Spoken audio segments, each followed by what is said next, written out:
पुत्र रतन के निकाला रतन शोभा पाते।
अगर हम राज्य छोड़ वन की ओर गमन कर जाएं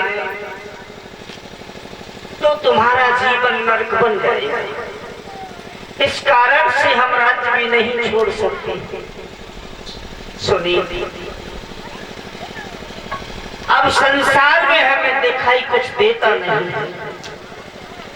महारानी सुनीत ने महाराज को कान पात के पैर पकड़ कर कहा, महाराज हम बाज हैं और बाज नारियां कभी संतान को जन्म दे नहीं सकती, और आप हमारे प्रेम के वशीभूत होकर के अपना जीवन नष्ट व्यर्थ न करते हैं। अगर परमात्मा की इच्छा होती तो अब तक हमारी गोद में एक पुत्र जरूर होता।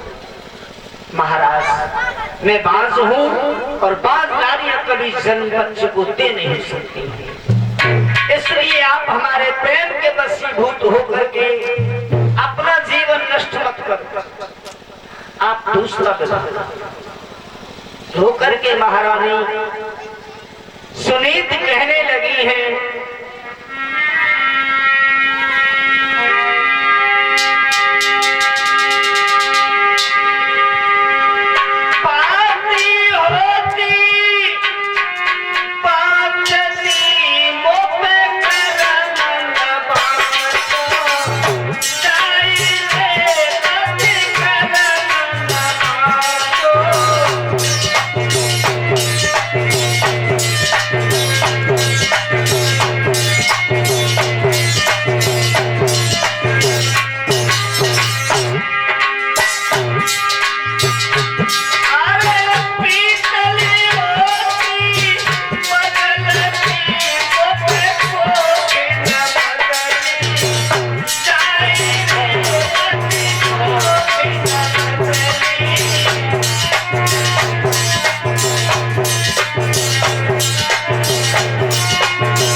कहने लगी है महारानी सुनीत कि प्राणनाथ आप दूसरा विवाह कर, हो सकता है जो दूसरी पत्नी घर में आएगी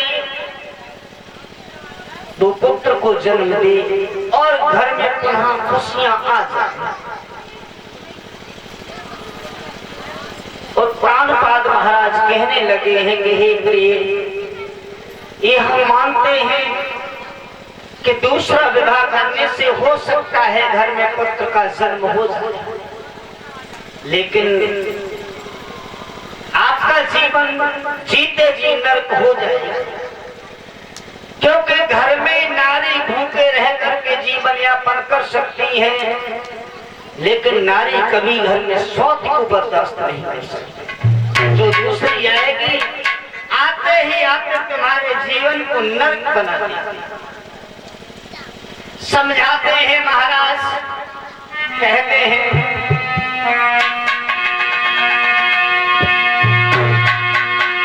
सोती चून की बुरी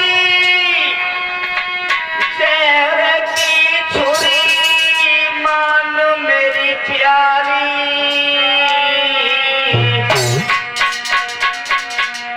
तो याबत दिए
दूसरी जो आएगी वो आते ही आते हमें घर से बाहर निकाल देगी, सिर्फ घर की मालिकी के लिए। तो हम घर में दासी बन करके रह लेंगे, पुरानी बन करके रह लेंगे, हमें बिल्कुल भी इनकार नहीं है। वो रानी बन के रहे, हम दासी बन करके जीवन यापन करते हैं। आपकी खुशियों के लिए महाराज हमें अगर नरक में भी रहना पड़े तो हम नरक में भी रहना पसंद करें। ये भावना थी महारानी सुनीत। महाराज सारी रात तोते की तरह महारानी सुनीत को पढ़ाते रहे, लेकिन सुनीत ने एक भी महाराज की बात माना। महारानी सुनीत एक ही बात को पकड़े रही कि आप घर में लौट करके तब आना जब मेरी छोटी बहन का डोला साथ में लेकर। शौक नहीं कहा, ये नहीं कहा कि मेरी शौक का डोला लेकर के आना। महारानी सुनीत कहती है कि घर में लौट के तब आना जब मेरी छोटी बहन का डोला साथ में कर गया। हो सकता है जीवन खुशियों से भर बोली है महाराज,